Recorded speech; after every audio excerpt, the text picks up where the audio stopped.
El 28 de agosto de 1905, un agricultor llamado Jean Lanfray mató a su mujer embarazada y a sus 2 hijas mientras dormían.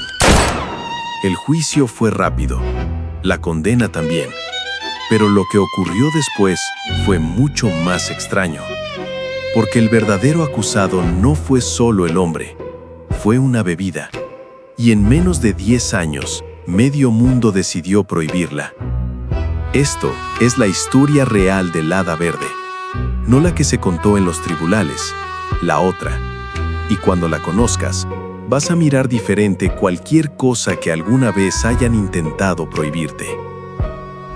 La Revolución Francesa lleva 3 años sacudiendo los cimientos de Europa. En medio de ese caos, en las montañas suizas del cantón de Neuchâtel, una mujer llamada Henriette Henriot elabora en secreto una receta de hierbas medicinales. Nadie sabe a ciencia cierta si la inventó o si custodiaba una fórmula ancestral. Eso ya dice algo. Lo que sí sabemos es lo que ocurrió cuando esa receta llegó a las manos equivocadas. Esas manos pertenecían al doctor Pierre Ordinaire, un médico francés que huía de la revolución. Ordinaire era pragmático. Vio en aquella mezcla de ajenso, anís y hinojo mucho más que una medicina para el estómago. Vio un negocio. La bautizó como la Fée Verte, el Hada Verde.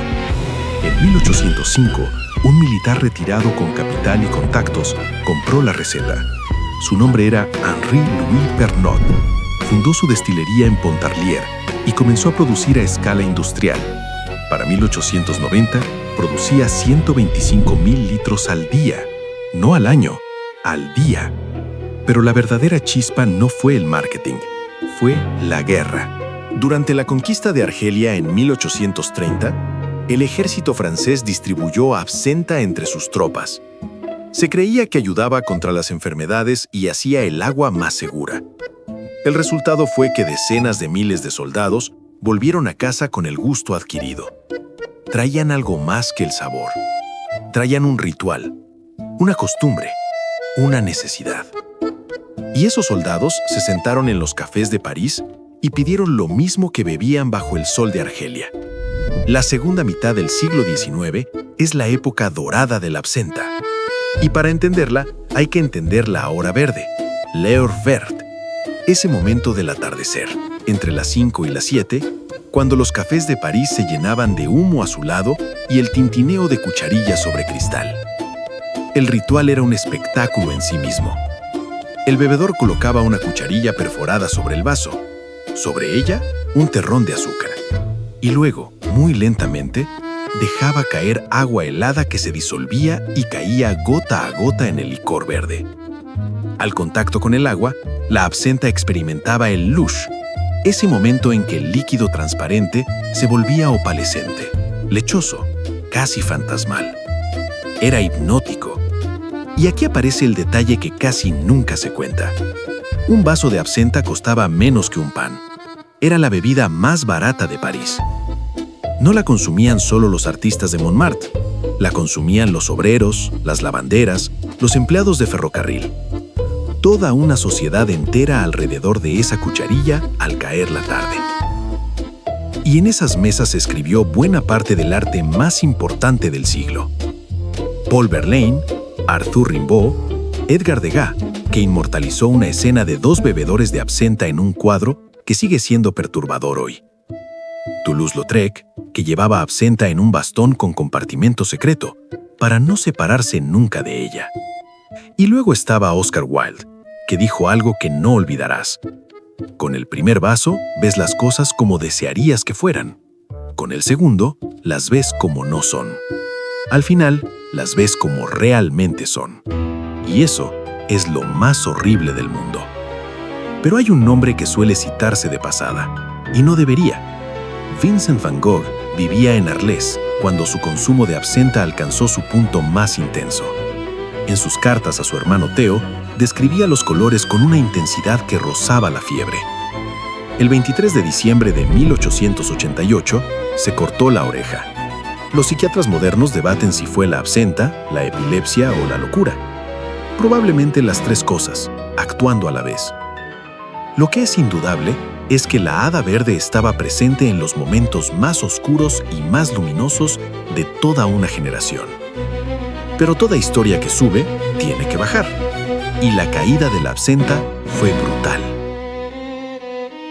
Para 1910, Francia consumía 36 millones de litros de absenta al año. 36 millones. Y con ese consumo masivo llegaron los problemas reales. Los hospitales se llenaron de casos de lo que los médicos llamaron absintismo, convulsiones, alucinaciones, deterioro mental. El psiquiatra Valentin Magnan se convirtió en el gran enemigo público de la bebida. Sus experimentos con cobayas, a las que administraba tuyone, el compuesto activo del ajenjo, producían convulsiones dramáticas, y sus conclusiones resonaron en una prensa que tenía exactamente el mismo hambre de escándalos que tiene hoy. Pero hay algo que Magnan no decía en público, algo que sus patrocinadores preferían que callase. Décadas antes, un parásito llegado de América había arrasado los viñedos franceses. La filoxera destruyó más del 70% de la producción vitivinícola del país. El vino estaba en crisis y la absenta le robaba clientes. El poderoso lobby vitivinícola necesitaba un enemigo, y el hada verde era el chivo expiatorio perfecto. Verde, exótica, con olor a hierbas del diablo, asociada con bohemios que desafiaban las normas burguesas. Era fácil señalarla, y era enormemente conveniente para mucha gente hacerlo. Pero necesitaban un caso, un crimen, algo que pusiera cara humana al monstruo.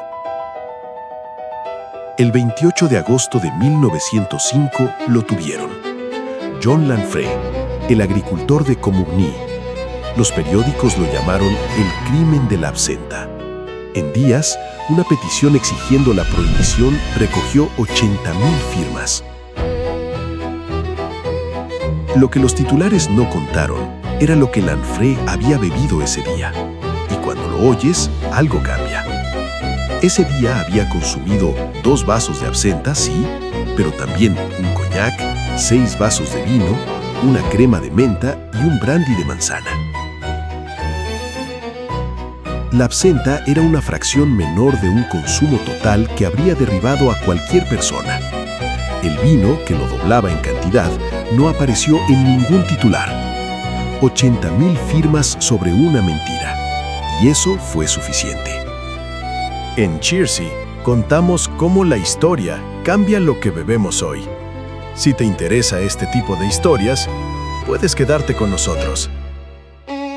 Suiza la prohibió en 1910, Bélgica en 1906, Estados Unidos en 1912 y Francia, aprovechando la Primera Guerra Mundial, la ilegalizó en 1915 con el argumento de que debilitaba a las tropas. La fe verde murió oficialmente en 1915, o eso parecía. Pero lo que ocurrió a continuación es la parte que casi nadie cuenta, y es la que explica por qué la historia de la absenta no termina en 1915, termina hoy.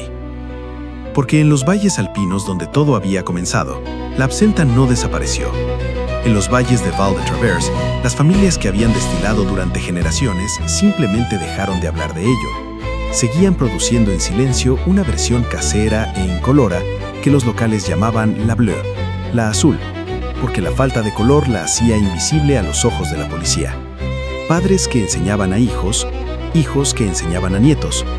Las recetas se guardaron casi 100 años como secretos de familia, porque lo eran. Y mientras Europa olvidaba, los que la conocían la buscaban donde sobrevivía. Ernest Hemingway bebía absenta en el Café Iruña de Pamplona durante los Sanfermines. En su libro Muerte en la tarde incluyó una receta. La llamaba un trago de muerte, pero no podía dejar de pedirla.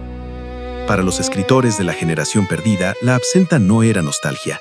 Era una manera de conectar con algo que el mundo moderno había decidido que era demasiado peligroso para existir.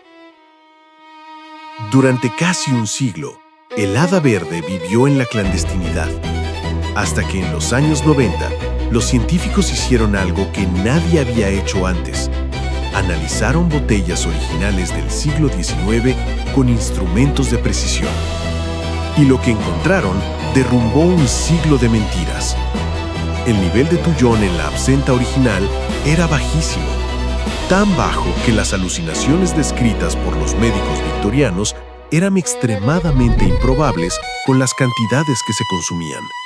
El absintismo, como categoría médica separada del alcoholismo, resultó ser, en esencia, una construcción, una historia que servía a intereses concretos. El hada verde nunca fue un alucinógeno, era alcohol muy fuerte, entre 45 y 75 grados, que producía los efectos que produce el alcohol muy fuerte, nada más, nada menos. Y aquí volvemos a la pregunta que te dejé al principio. ¿Era la absenta realmente un veneno? No más que el whisky, el coñac o el vino que bebía Jean Lanfrey ese día. La diferencia es que nadie necesitaba prohibir el whisky. El lobby del vino no necesitaba atacar el coñac, solo necesitaba un chivo expiatorio. Y lo encontraron verde. La rehabilitación llegó tarde, pero llegó. La Unión Europea legalizó la absenta en 1988. Suiza levantó su prohibición en 2005, exactamente un siglo después del caso Lanfrey, con una ironía histórica que no parece accidental. Estados Unidos en 2007, y en los valles de Val de Travers, las familias que habían guardado sus recetas durante 3 generaciones las sacaron de los cajones y volvieron a destilar, esta vez a plena luz del día. En el fondo, esta no es la historia de una bebida, es la historia de cómo las sociedades construyen sus monstruos. Verlaine murió en la miseria. Rimbaud a los 37 años, Toulouse-Lautrec a los 36, Van Gogh a los 37.